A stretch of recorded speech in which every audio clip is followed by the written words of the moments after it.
దీర్ఘకాలిక అనారోగ్య సమస్యలకు శాశ్వత పరిష్కారం మయూర ఆయుర్వేద అండ్ సిద్ధ హాస్పిటల్. నమస్తే రమగారు. నమస్తే జయ. రమగారు, మనము విదేశీ కథలు కూడా చెప్పుకుంటూ ఉంటాం. ఒక కథ చెప్తారా? వ్యాపారస్తుడి కథని చెప్తాం.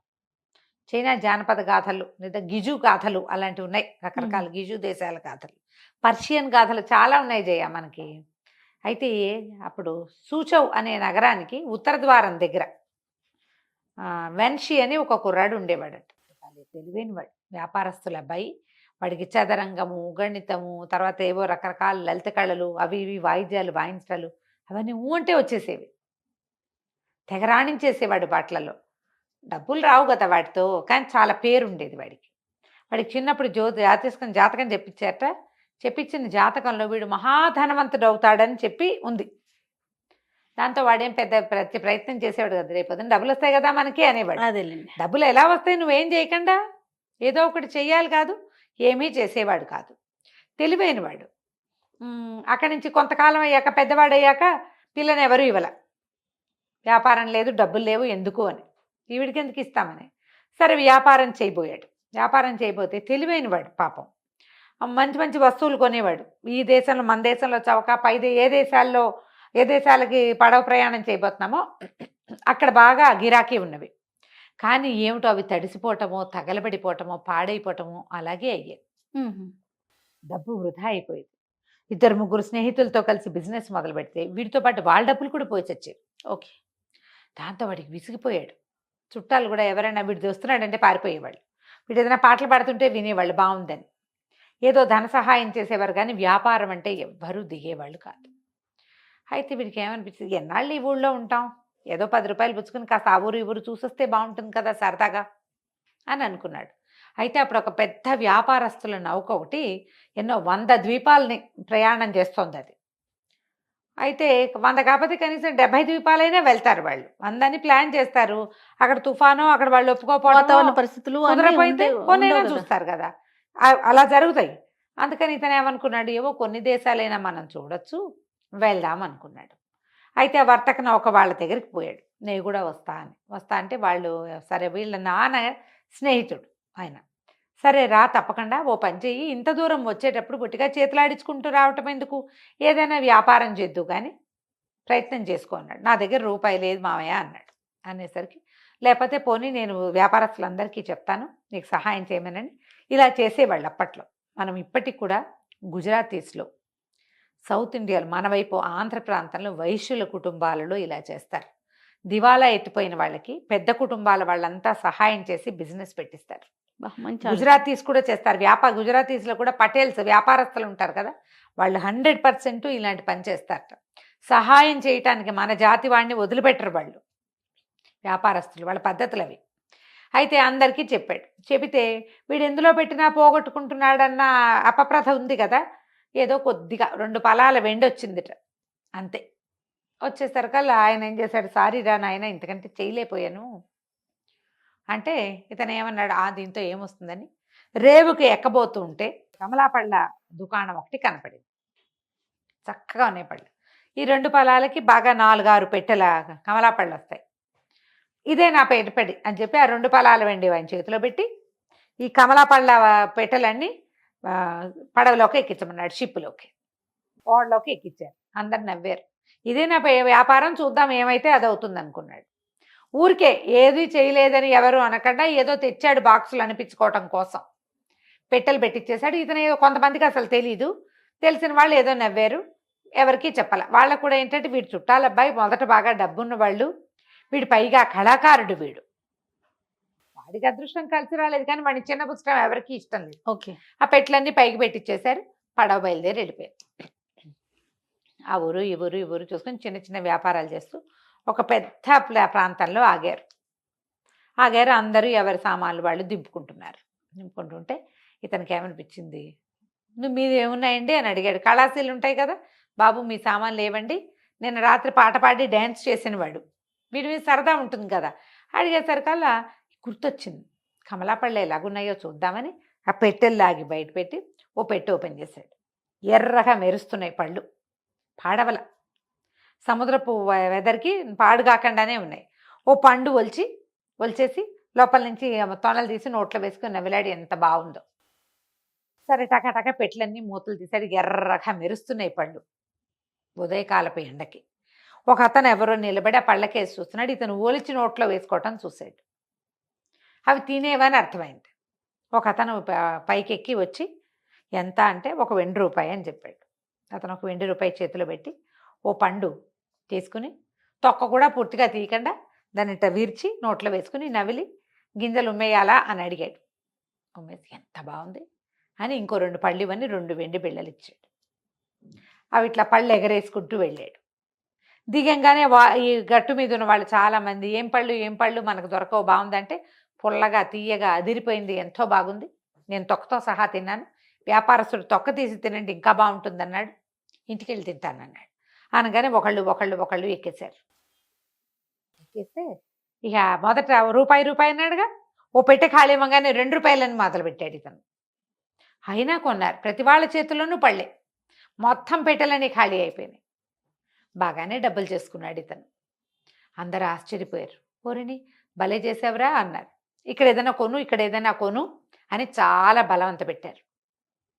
అతను ఒప్పుకోలే, నేనేం కొన్ను, ఈ డబ్బులు పట్టుకెళ్ళిపోతాయి ఇంటికి, ఇంకా చూడాల్సిన ప్రదేశాలు ఉన్నాయి, ఏమైనా ఖర్చు పెట్టుకుంటాను, ఇప్పుడు మళ్ళీ వ్యాపారం అయితే చెయ్యను, నేను ఇంటికి వెళ్ళాక ఆలోచిస్తా. వ్యాపారస్తుడు వాళ్ళ నాన్న ఫ్రెండ్ కదా, కాబట్టి పడవలో ప్రయాణానికి ఇబ్బంది లేదు, భోజనానికి ఇంత 100-200 మందికి వండుతారు, వీడొకడు వాళ్ళకి ఎక్కువ కాదుగా.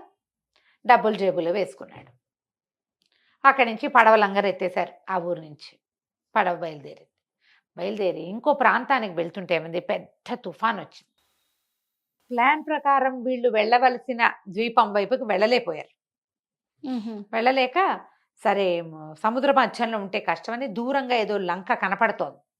అది వీళ్ళ ప్లాన్లో లేదు, అది మనుషులు సంచరించేది కాదు. మ్యాప్ ఉంటుంది కదా, ఆ మ్యాప్లో చూస్తే సరంగా ఏమన్నాడు, అది గట్టిది, నేను ఇది పట్టుకెళ్ళి పడవని అటు షిప్ని మళ్ళించి పడవ అనకూడదు, అటు మళ్ళించి లంగరేస్తాను, మనకి తుఫాన్ తగ్గాక వెళ్దాం, మనకు ఆహారానికి నీటికి ఇబ్బంది లేదు, సముద్ర మధ్యంలో ఉంటే ప్రమాదం ఎక్కువ అంటే అందరూ ఒప్పుకున్నారు. దీన్ని తీసుకుపోయి లంకకు తగిలిచ్చాడు. ఆ షిప్ని అక్కడ పెట్టుకున్నారు. అయితే అందరూ కులాసాగా ఉన్నారు. ఒక 4 రోజులు 5 రోజులు ఇక్కడే ఉంటాను. 2 రోజులు గడిచేసరికి ఈ వెన్షీకి బోర్ కొట్టేసింది. ఏమన్నాడు, నేను ఆ లంకలో ఏముందో చూసొస్తాను, ఎలాగో మనం ఇంకో 2 రోజులు ఉంటాం కదా అంటే, అసలు మనుష్య సంచారం లేని దాంట్లోకి ఎందుకు వెళ్తాం, అనవసరంగా వద్దు అన్నారు. అయినా సరే ఇతను ఒప్పుకోలే, బోర్గా ఉంది, వెళ్తానని ఆ లంకలోకి వెళ్ళాడు. పడవ దిగేసి ఓడ దిగి వెళ్ళడం మొదలుపెట్టాడు. వెళ్తే అదేదో సముద్రము తీరం లోపలగా ఉంది కదా, రకరకాల చెట్లు గిట్లు ఏవో ఉన్నాయి, ఆ పళ్ళు ఈ పళ్ళు ఏవో కోసు తిన్నాడు. పెద్ద పెద్ద ఊడల్లాగా తీగలు అవి పట్టుకుని వేళ్లాడి ఊగి ఆడాడు బాగా. 4 పళ్ళు జేబులో వేసుకున్నాడు. మధ్యలో కాస్త నోట్లో వేసుకుంటూ తిరుగుతుంటే ఇతనికి ఒక పెద్ద డిప్ప లాంటిది ఒకటి కనపడింది. ఎంత పెద్దదో, 10 మంది అందులో కూర్చుని ప్రయాణం చేయొచ్చు అంత డిప్ప. తాబేటి డిప్పేమోనని అనిపించింది. అంటే రాకాసి తాబేళ్ళు ఏవో ఇక్కడ ఉండేవి, ఈ డిప్ప ఉంది. అది ఏమనుకున్నాడు, దీన్ని పట్టుపోదాం, మధ్యలోకి కట్ చేస్తే 2 పెద్ద పెద్ద మంచాలు అవుతాయి. ఓహో, ఇవి తెప్పలు ఉంటాయి కదా, ఇట్లా గుండ్రంగా ఉంటాయి, అందులో కూర్చుంటాం. అటువంటిది ఇంకొంచెం పెద్దది, 10 మంది కూర్చోవచ్చు. 2 మంచాలు అవుతాయి కదా, చక్కగా ఇట్లా తమాషాగా ఉంది, బాగుంది, హాయిగా ఇందులో పడుకోవచ్చు. పక్కన పైకి సరిపడా వేసుకుంటే గట్టిగా ఉంది. అది ఒక్కోదానికి 4 కోళ్ళు పెట్టిస్తే 2 మంచాలు అవుతాయి. ఏం తీపు, ₹1 ఖర్చు పెట్టలేదు కదా మనం. అక్కడి నుంచి ఏం చేశాడు, దాన్ని ఆ పైకి లాక్కెళ్ళి ఎటాగొట్ట ఇట్లా ఎత్తుగా ఉంది ఆ ద్వీప పై భాగం, దాని మీద నుంచి తోసాడు కిందకి. అందులో కూర్చొని జర్రమని జారుతూ సముద్రం దాకా వచ్చేసాడు. వచ్చేసరికి పడవలో ఈ వీడి షిప్ ఉంది కదా, ఓడలో కొంతమంది చూశారు. ఇతను ఏం చేశాడంటే తన ఉత్తరయం లాంటిది ఉంటుంది కదా పై బట్ట, అది వేసుకుని దాన్ని కట్టేసి నీళ్ళలోకి లాగుతూ తీసుకొచ్చాడు షిప్ దాకా. ఇది కూడా ఇది నా వస్తువు, ఇదిని తీసుకెళ్దామన్నాడు. అనేసరికి అందరూ అన్నారు, ఎందుకు అదేం ఉపయోగం, ఏమీ ఉపయోగం లేదంటే, ఇంత పెద్ద ఓడుంది, ఇదేమైనా ఎక్కువ, ఇంటికి తీసుకెళ్ళి మంచాలు చేయించుకుంటాను, ఉంచండి అని అడిగాడు. అడిగితే వాళ్ళు కూడా ఏంటంటే, సాయంత్రం అయితే వీడు చదరంగాలు ఆడతాడు, ఇది ఆడతాడు, జనాలు హుషారు చేస్తాడు, సంగీతం పాడతాడు, సంగీతం ఖర్చులు లేవు వీళ్ళకి, పాటలు పద్యాలు పాడతాడు, బొమ్మలు వేస్తాడు, పని కాదంటే ఇష్టం లేదు ఎవరికి. సరేనని 4 సాయం బట్టి కళాశీలు వాళ్ళు ఉంటారుగా, దాన్ని ఎత్తి పైన పడేశారు. ఒక మూల వారేశారు. అంటే ఆ డెక్క మీద ఓ పక్కకు ఉంది. ఏముంది దాంట్లో ఇంకో 2 వస్తువులు పడేసినా ఉంటుంది. సరే 3 రోజుల్లో వాన అయిపోయింది. మొత్తం తుఫాన్ అంతా సద్దుమెణగంగానే వీళ్ళంతా బయలుదేరి బాగ్దాద్ వైపుకి వెళ్ళారట. వెళ్ళేసరికల్లా ఆ ఊళ్ళో చాలా పెద్ద వ్యాపారం జరిగింది. అందులో వ్యాపారస్తులు కొంతమంది వచ్చి పడవ మీదకే వచ్చి సరుకంతా చూస్తారు. అక్కడ ఒక సిస్టమ్ ఉండేదట. వ్యాపారస్తుల్లో ఎక్కువ సరుకు ఉన్నవాడిని విందులో మొదటిగా కూర్చోబెడతారు. ఆయన పెద్ద విందు ఇచ్చాడు. వెన్షీ దగ్గర ఏమీ లేదు. అది తప్ప అది అసలు వస్తువే కాదు. అతను ఇంటికి తీసుకెళ్దాం అనుకున్నాడు కదా. ఈ పడవ ఈ భోజనాల విందులో వచ్చిన అందరికీ విందు ఇచ్చారు. వ్యాపారస్తులందరికీ ఆఖరణ కూర్చోబెట్టారు. విధి వెన్షీని చివర కూర్చోబెట్టారు. భోజనాలు చేశారు, తిన్నారు, తాగిన తర్వాత అప్పుడు ఆయన లేచి పదండి మీ పడవలో ఏమేమి ఉన్నాయో చూద్దాం ఓడలో అని చెప్పి బయలుదేరాడు. బయలుదేరేసరికి అలా మొత్తం ఒక్కో వస్తువు చూస్తుంటే డెక్క మీదకి వచ్చి నుంచుని ఆ తాబేటి చిప్పని చూశాడు. ఆయన పరిగెత్తాడు దాని దగ్గరికి. ఇంత విలువైన వస్తువు ఎవరిది ఇది అన్నాడు.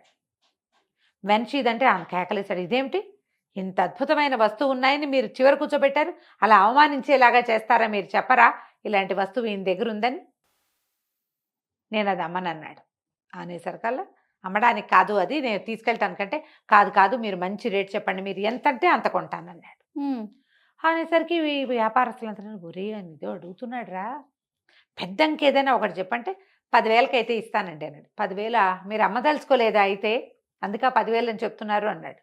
అనగానే వ్యాపారస్తులు తెల్లవారు 10,000 వరహాలు, అది దానికంటే ఎక్కువ ఇది. అందుకే ఆయన అంటున్నాడు వేళాకోళం చేస్తున్నారా మీరు, అమ్మదలుచుకోలేదా, 10,000 చెప్తున్నారేంటి దీనికి. ఓకే అనేసరికల్లా వ్యాపార పెద్దకి తట్టింది. ఇది ఇంకా ఖరీదు బాబు, ఇది యాక్చువల్గా మా అమ్మే వస్తువు కాదండి, నా స్నేహితుడు కుమారుడు, ఇతను ఊరికే ఆ లంకలోకి వెళ్ళి తెచ్చుకున్నాడు, ఇంటికి వెళ్ళి మంచాలు చేయించుకుంటానంటున్నాడు, మీరు చెప్పండి, మీరు ఏ రేట్ అంటే ఆ రేటుకు మేము ఇప్పించేస్తాం అంటే ఆయన బాగా ఆలోచించి 50,000 వరహాలు ఇస్తాను దీనికి, ఇంకా ఇవ్వచ్చు కానీ నాకు అంతకంటే శక్తి లేదు, ఇది నా దగ్గర ఉందంటే నా వ్యాపారం ఇబ్బడి ముబ్బడిగా పెరిగినట్టే. అనేసరికల్లా ఆశ్చర్యపోయారు. వాడేదో పోయి ఉబుసుపోకకి పోయి తెచ్చుకున్నాడు, వీడు పెద్దయ్యాక మహాధనికుడు అవుతాడన్నది ఇదనమాట. ఆ తాబేటి చిప్పని జాగ్రత్తగా పగలగొట్టాలి.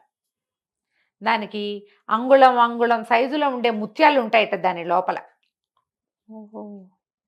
అదొక ప్రత్యేకమైన తరహాది, రేర్గా దొరుకుతుంది. అది పగలగొట్టడానికి కూడా మన వైపు వాళ్ళకి అసలు తెలీదు, మన వాళ్ళకి ఆ ప్రాంతం వాళ్ళకి తెలుసు. అది ఎవరికైనా దొరికితే వాడు మహా గొప్పవాడైపోయినట్టు అనమాట. అక్కడి నుంచి అతను ఏం చేశాడు, సాయంకాలపు విందులో ఈ వెన్షీని తన పక్కన కూర్చోబెట్టుకుని బాగా మంచి వస్త్రాభరణాలతో గౌరవించి 50,000 వరహాలు చేతులు పెట్టి తాబేటి చిప్పను పట్టించుకుపోయాడు. జనమంతా ఆశ్చర్యపోయారు. మేమంతా ఇంతంత వ్యాపారాలు చేస్తే మాకు 25, 15 వచ్చినాయి, నీ తాబేటి చిప్పకి చూడు 50,000 వచ్చినాయి. చక్కగా సంతోషంగా వెన్షీ తన నగరానికి వెళ్ళిపోయాడు. ముందు సంపాదించుకున్న కమలాపళ్ళ డబ్బులతో పాటు ఈ డబ్బులను కూడా మదుపు పెట్టి లోకల్గా బుద్ధిగా వ్యాపారం చేసుకున్నాడు. ఏ వ్యాపారస్తుడైతే వెన్షీని తన పడవలో షిప్లో తీసుకుపోయాడో ఆయన తన చివరి కూతుర్ని వెన్షీకి ఇచ్చి పెళ్లి చేశాడు. ఓహో, కలిసి వచ్చే రోజు వస్తే అట్లా వస్తుంది. అప్పటిదాకా క్రియ మానకూడదు, అంతే, మన పని మనం చేసుకుంటూ పోవాలి. కథ కంచికి మనం ఇంటికి. నమస్తే. నమస్తే జయ.